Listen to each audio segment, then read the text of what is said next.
Okay guys, I gave you the beautiful new Fulgrim video on the weekend, and now it is time for Lucius the Eternal, first captain of the Emperor's Children, to take his place in the video format, get him built and painted up on today's video. So hopefully you guys are excited for that. Let's dive in. Okay, this is the beautiful new Lucius the Eternal model. Absolutely stunning reimagining of still quite a stunning miniature. His old model was actually, I think it held up the test of time and it was still quite nice. But you never quite understand what Games Workshop is going to do with a redesign until you see it, and I'm fairly pleased with what they have done in this particular case. And it was an absolute joy to get to paint him up and use him on the tabletop. I, for one, have always been a big fan of the first captains of pretty much all legions. I thoroughly believe if you read the Horus Heresy book with the concept in mind that the first captains are actually the main characters of the story, not the Primarch, it will change your perspective of the books, and I think it rings true if you really do pay attention. Lucius being one such character. So, in his traditional color scheme, he has quite dark armor, but I, for one, am painting him to match my pink scheme.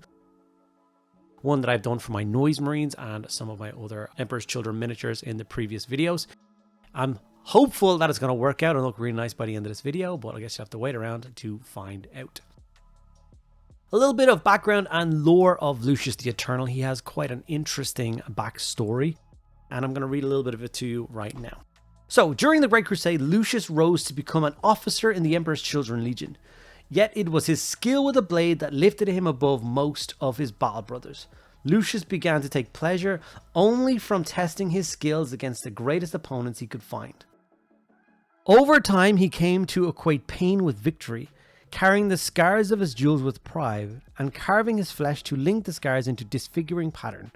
When Fulgrim turned traitor during the Horus Heresy, Lucius gladly followed in his footsteps.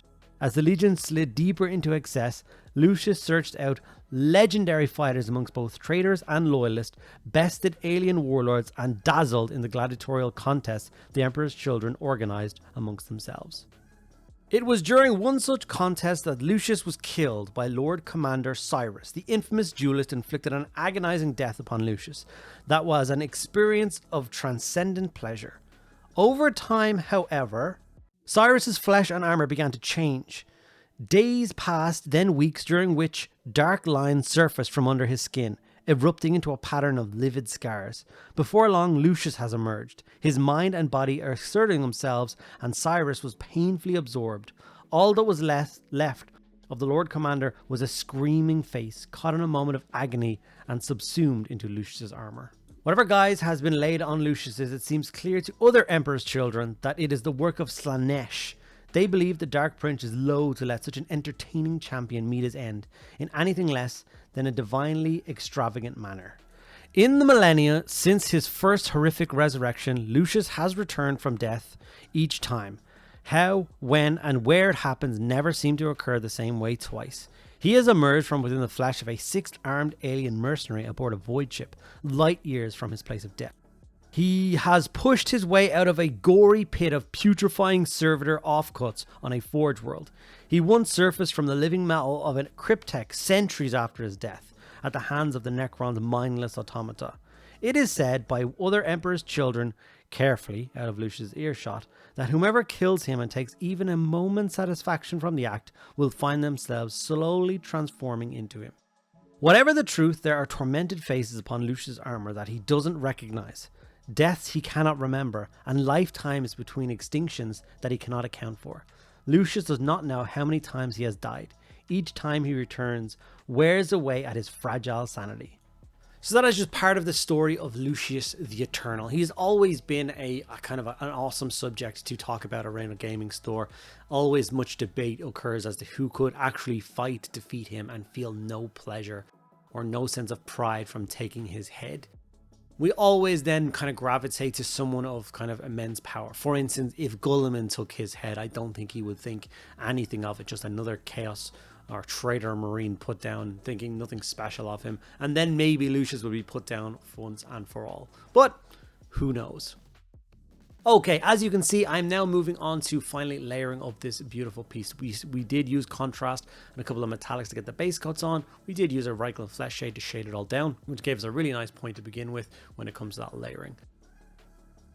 I'm going to be leaning on the Tooth and Coats range to highlight up the pinks on this armor. The reason for that is the same colors that I used for layering up my previous batch of Emperor's Children miniatures in my other videos. And of course, I wanted to match in, so I'm going to do that. I must say, I really do enjoy the triad system from Tooth and Coats. I thoroughly recommend you give it a go yourself if you are so inclined. You don't need to buy all 200 paints or whatever. I recommend you just buy 3 paints. One of the triads, a red or a blue or a green triad, a skin tone triad, and just have a go yourself and see if you like them. Okay, if you are enjoying this video, make sure you do those 3 things which cost you nothing, but they do make a huge difference as to the success of the channel. That is, make sure to give this video a like. Make sure you ask me any questions if you have any in the comments below, or other videos you want to see, put them down below. And make sure you're subscribed. Like I said, these things cost you absolutely nothing and they take 2 seconds to do. If you want to help support the channel even further, there's a couple of other ways you can do that. First of all, you can become a channel member or a member of the Patreon. They're both linked down below. You get access to a private Discord server, access to an extra video every single week, and access to the events that we have going on in the Discord, such as painting competitions and monthly showcases. If you are someone who wants to purchase some of these Emperor's Children or any awesome hobby products, and you live in either England or Europe, we have some links down below for particular hobby stores, Element Games and My Hobby Place. Both of those 2 things will give you a significant discount on your Warhammer purchases, as well as any other hobby purchase you want, up to 20% on new releases, which is kind of crazy. With no extra cost to you, the channel will get a little bit of a kickback as well, so it's a win-win situation for both of us. If you want to check those out for yourself, like I said, they are linked down below. Okay, we have Lucius looking fresh, that pink armor. I don't know what it is. I wasn't a kind of a crazy person when it comes to using pinks in my armies until I played through Cyberpunk, and then all of a sudden pinks have been stuck in my brain ever since then. I've been trying to incorporate them into a couple of projects, and my Emperor's Children is definitely kind of ticking that box of getting it done. I'm really enjoying it.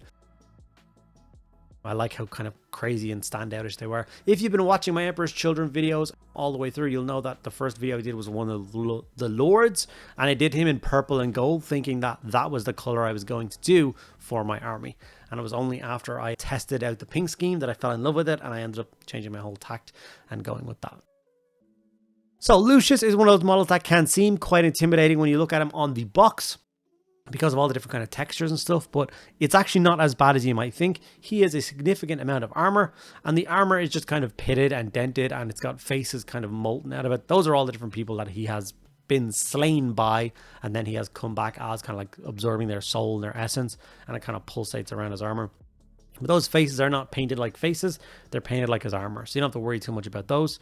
And then he just has a couple of like kind of raw skin fleshes stretched over armor, like on his shin, his tabard, and across his power pack, which is normal skin tone paints to get those.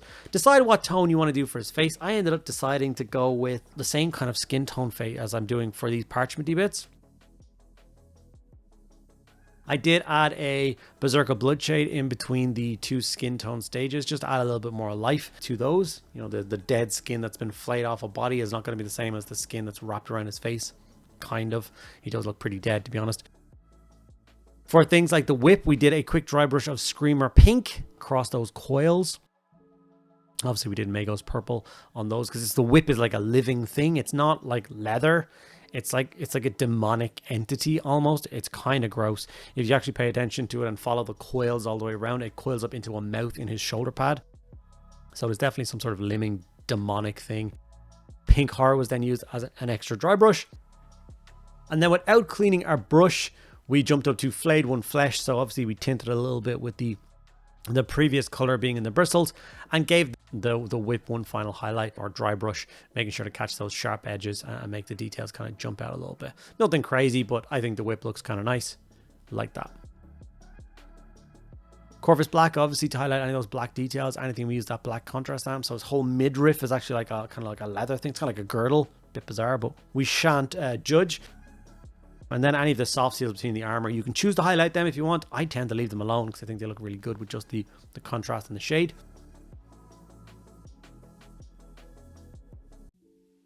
And we are closing in on some of the kind of finer details of the model now. His face is done, his armor is done, the flayed skin is done.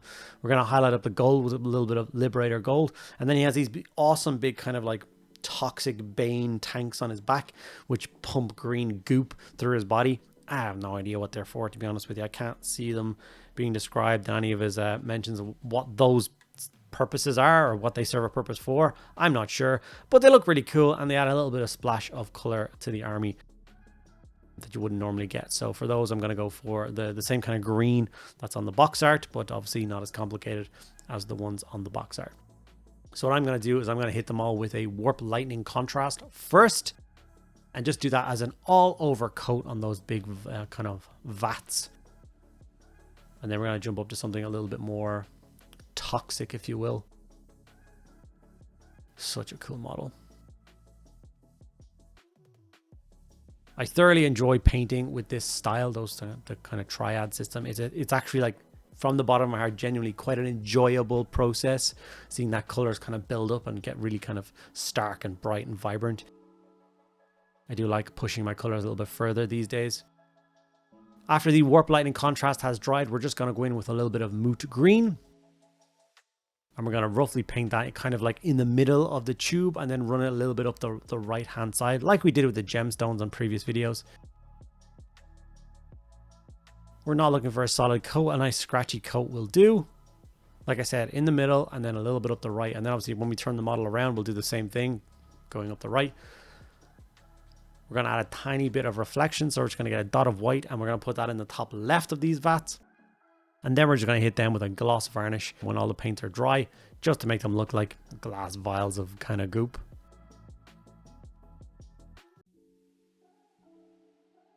Add a little bit of textured snow to the base to make it stand out. Once again, all my Emperor's Children are going to be on snow. I think it really suits that kind of perfection thing. It offsets the pink really nicely. And we have our finished Lucius the Eternal miniature. I really enjoy spending the day painting up this guy. And it's nice to have the Primarch and the first captain painted up in kind of a couple of days of each other. Got a Lord Cacophonous and some of those flawless blades to do as well. So let me know in the video which one you would like to see first, and I will get on that for you really soon. Here's a couple of still images. Hope you guys enjoyed this video, and I'll chat to you in the next one.